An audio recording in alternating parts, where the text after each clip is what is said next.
ಬರಗಾಲ ಇದೆ, ರೈತರು ಭಾಳ ಕಷ್ಟದಾಗಿದ್ದಾರೆ. ಅದಕ್ಕೆ ಅದನ್ನು ಟ್ರಾನ್ಸ್ಫಾರ್ಮರ್ ಬಗ್ಗೆ ನಾವು ಈಜಿ ತೊಗೋಬೇಡ್ರಿ, ಮನವಿ ಮಾಡ್ತಾ ಇದ್ದೀನಿ, ಬೇಗನೆ ಅದನ್ನು ಬಗೆಹರಿಸ್ಕೊಡ್ತಕ್ಕಂಥ ಪ್ರಯತ್ನ. ಪಾಟೀಲ್ ಸಾಹೇಬ್ರಿಗೆ ಹೇಳ್ತಾ ಇದ್ದೀನಿ, ನೀವು ಸಂಬಂಧಪಟ್ಟ ಹೆಸ್ಕಾಂ ಅಧಿಕಾರಿಗಳು ಚರ್ಚೆ ಮಾಡಿ.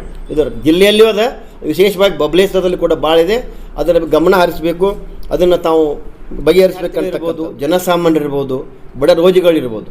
ಇವತ್ತು ಕಾಸ್ಟ್ ಮತ್ತು ಇನ್ಕಮ್ ಸರ್ಟಿಫಿಕೇಟ್ ತೆಗೆದುಕೊಳ್ಬೇಕಂದ್ರೆ ಒಂದು ತಿಂಗಳವರೆಗೆ ಸಮಯ ತೆಗೆದುಕೊಳ್ತಾ ನಾನು ಮನವಿ ಮಾಡ್ತಾ ಇದ್ದೀನಿ. ಇದು ಭಾಳ ದೊಡ್ಡ ಇಶ್ಯೂ ಇದೆ. ಯಾಕಂದ್ರೆ ನೀವು ಜನಸಾಮಾನ್ಯರ ಹತ್ರ ಬಂದು ಚರ್ಚೆ ಮಾಡಿರಿ ಗೊತ್ತಾಗ್ತೈತಿ. ಬೇಗನೆ ಇದ್ರ ಬಗ್ಗೆ ಗಮನ ಹರಿಸಿ ಮುಖ್ಯಮಂತ್ರಿ ಜೊತೆ ಮಾತನಾಡಿ ಈ ಕಾಸ್ಟ್ ಮತ್ತು ಇನ್ಕಮ್ ಸರ್ಟಿಫಿಕೇಟನ್ನು ಪಾಸ್ ಕೊಡ್ತಕ್ಕಂಥದ್ದು. ಯಾಕಂದರೆ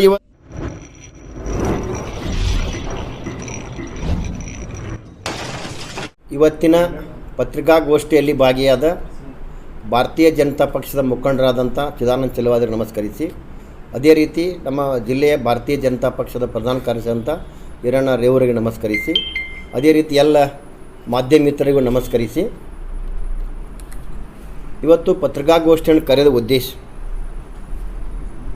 ವಾಲ್ಮೀಕಿ ನಿಗಮದಿಂದ ಸುಮಾರು 187 ಕೋಟಿ ಹಣ ಲೂಟಿ ಮಾಡಿದಂಥ ಬಿ ನಾಗೇಂದ್ರ ಅವರನ್ನು ಮತ್ತೆ ಮರಳಿ ಮಂತ್ರಿ ಮಾಡಿದ ವಿರುದ್ಧ ನಮ್ಮ ರಾಜ್ಯದ ಭಾರತೀಯ ಜನತಾ ಪಕ್ಷದ ಅಧ್ಯಕ್ಷರಾದಂಥ BY ವಿಜಯೇಂದ್ರ ಅವರು ವಿಧಾನಸೌಧ ಒಳಗೆ ಮತ್ತು ಹೊರಗೆ ಕೂಡ ಹೋರಾಟಗಳಾದವು.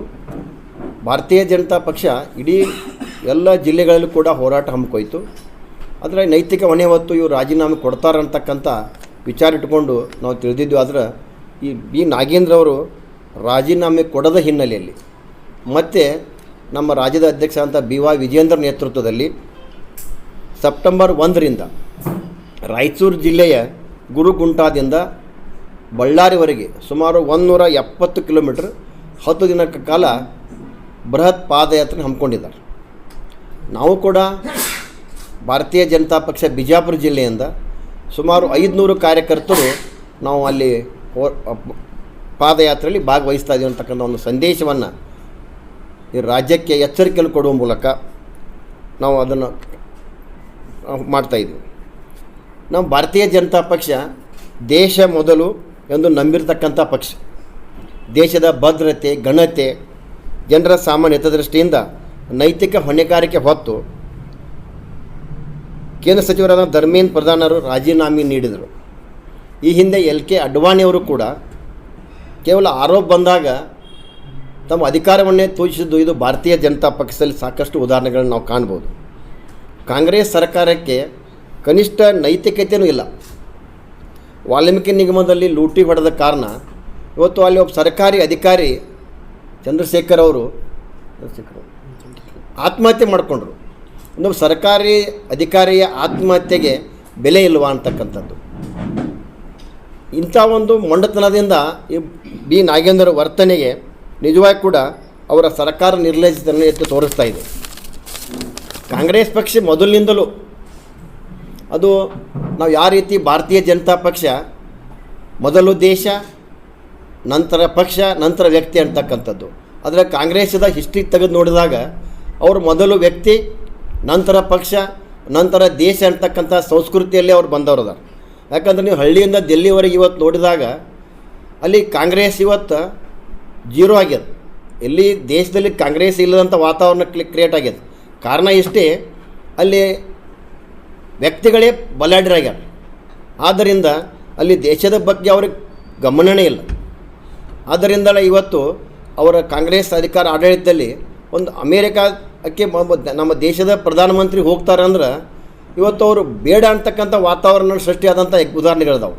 ಆದರೆ ಇವತ್ತು ನಮ್ಮ ಹೆಮ್ಮೆ ಪ್ರಧಾನಿ ನರೇಂದ್ರ ಮೋದಿಯವರು ಅವರ ದೇಶಭಕ್ತಿ ಇವತ್ತು ಅಮೇರಿಕದಂಥ ದೇಶಗಳು ಇವತ್ತು ರೆಡ್ ಕಾರ್ಪೆಟ್ ಹಾಕಿ ವೆಲ್ಕಮ್ ಮಾಡ್ತಕ್ಕಂಥ ಒಂದು ಸನ್ನಿವೇಶ ಕ್ರಿಯೇಟ್ ಮಾಡಿದಂಥವ್ರು. ಆದ್ದರಿಂದ ನಾವು ಕಾಂಗ್ರೆಸ್ ಸರ್ಕಾರಕ್ಕೆ ಎಚ್ಚರಿಕೆ ಕೊಡ್ತಾ ಇದ್ದೀನಿ, ಬೇಗನೆ ನೀವು ನಿರ್ಣಯ ಮಾಡಿರಿ, ನೀವು ಬಿ ನಾಗೇಂದ್ರ ರಾಜೀನಾಮೆ ಕೊಡಲೇಬೇಕು ಅಂತಕ್ಕಂಥ ಒತ್ತಾಯ ಮಾಡೋ ಜೊತೆಗೆ ಬಿಜಾಪುರದಲ್ಲೂ ಕೂಡ ಹಲವಾರು ಸಮಸ್ಯೆಗಳನ್ನು ಕೂಡ ನಾನು ಚರ್ಚಿಸಬೇಕಂತ ವಿಚಾರ ಮಾಡಿದ್ದೀನಿ.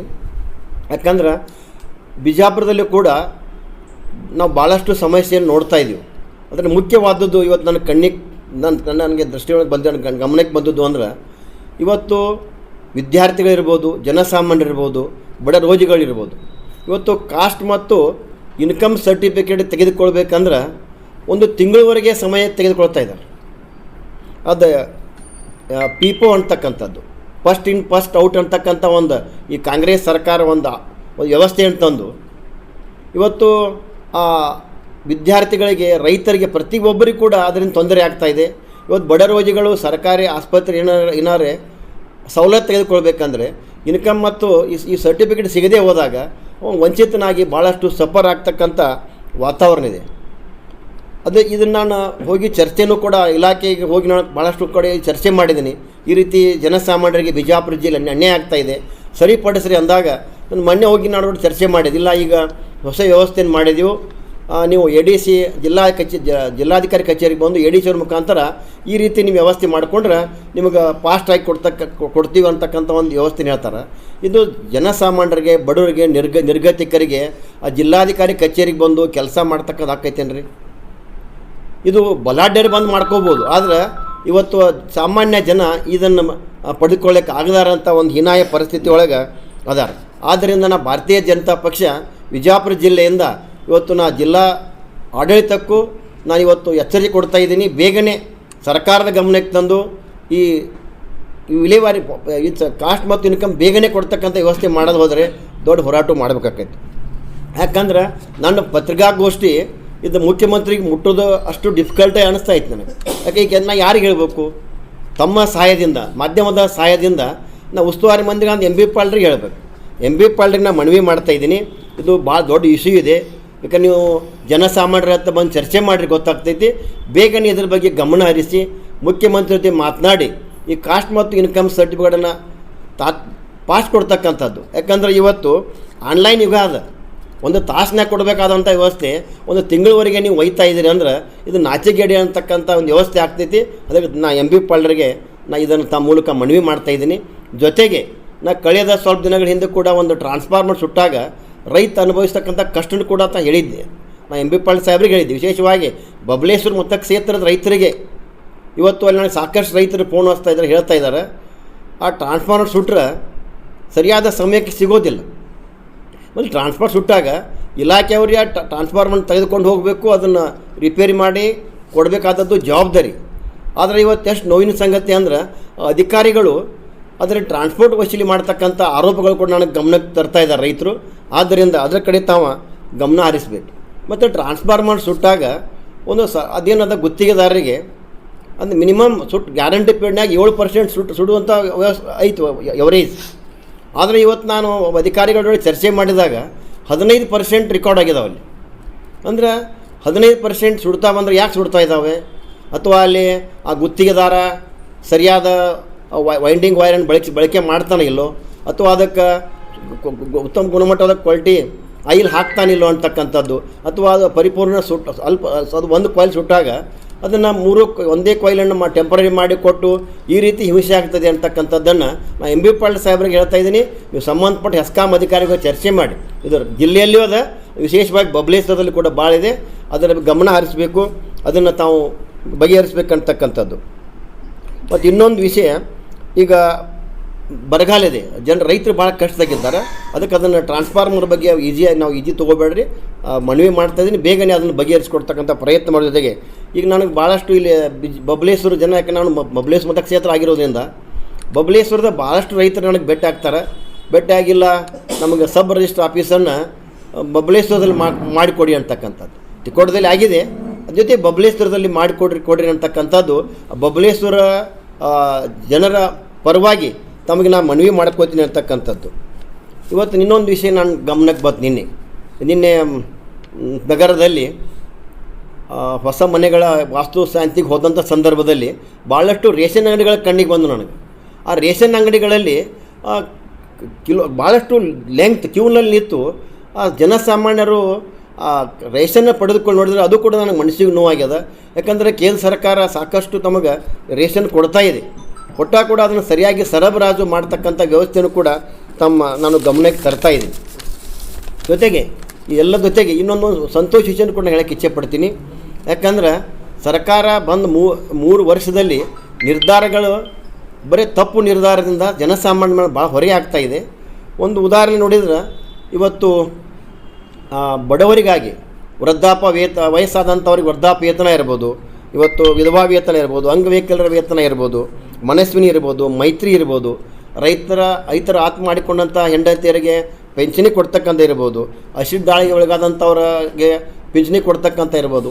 ಸುಮಾರು 4-5 ತಿಂಗಳಿಂದ ಅದು ಬಂದಾಗಿದೆ.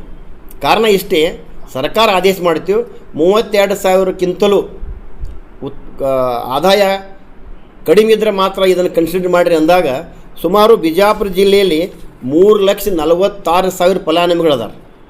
ಇದು ಒಂದು ಆದೇಶದಿಂದ ಸುಮಾರು 1,00,000 ಫಲಾನುಭವಿಗಳು ಸುಮಾರು 5-6 ತಿಂಗಳಿಂದ ಅವ್ರಿಗೆ ಪಿಂಚಣಿ ಬಂದಿಲ್ಲ.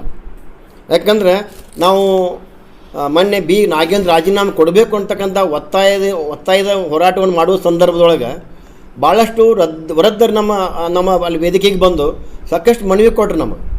ಆ ಮನವಿ ಕೊಟ್ಟಾಗ ನಾನು ಇಲ್ಲ ಭೀಮ ರಾಜ್ಯ ದಲಿತ ಸೇವಾ ಸಮಿತಿ ರಾಜ್ಯ ಸಂಘಟನೆ ಅಧ್ಯಕ್ಷರು ಕೂಡ ನನಗೆ ವಾಟ್ಸಪ್ಪಲ್ಲಿ ಕಳಿಸಿದರು. ಅವು ನಾನು ನೋಡಿದಾಗ ಅವುಗಳನ್ನ ವಿಷಯ ತೆಗೆದುಕೊಂಡು ನಾನು ಸರ್ಕಾರಕ್ಕೆ ಎಚ್ಚರಿಕೆ ಕೊಡ್ತಕ್ಕಂಥ ಕೆಲಸ ಮಾಡೀನಿ. ಇಲಾಖೆ ಕೂಡ ಸಾಕಷ್ಟು ತಿರುಗಾಡಿ ಚರ್ಚೆ ಮಾಡಿದಾಗ ನನಗೆ ಸಂತೋಷ ಅನ್ನಿಸ್ತಾ ಇದೆ. ನಮ್ಮ ಹೋರಾಟದ ಒಂದು 2 ದಿನದಲ್ಲಿನ ಅದು ಸರ್ಕಾರ ಆದೇಶ ಬಂದದ. 1,30,000 ರೂಪಾಯಿ ಅವರಿಗೆ ಇನ್ಕಮ್ ಇದ್ದರೂ ಅದನ್ನು ನೀವು ಕೊಡ್ರಿ ಅಂತಕ್ಕಂಥದ್ದು ಆದೇಶ ಇರೋದ್ರಿಂದ ಇವು ಸುಮಾರು 1,00,000ದ ಎಲ್ಲ ಫಲಾನುಭವಿಗಳಿಗೆ 5-6 ತಿಂಗಳಿಂದ ಏನು ಫಲಾನುಭವಿಗಳು ನೋವು ಅನುಭವಿಸಿದ್ರು ಅದು ಸರಿಯಾಗಿದೆ ಅಂತಕ್ಕಂಥ ಸಂತೋಷವನ್ನು ಕೂಡ ತಮ್ಮ ಮೂಲಕ ತಮಗೆ ಹಂಚಿಕೊಳ್ಳುವ ಮೂಲಕ ನನ್ನ ಪತ್ರಿಕಾಗೋಷ್ಠಿಯನ್ನು ಮುಗಿಸ್ತಾ ಇದ್ದೀನಿ.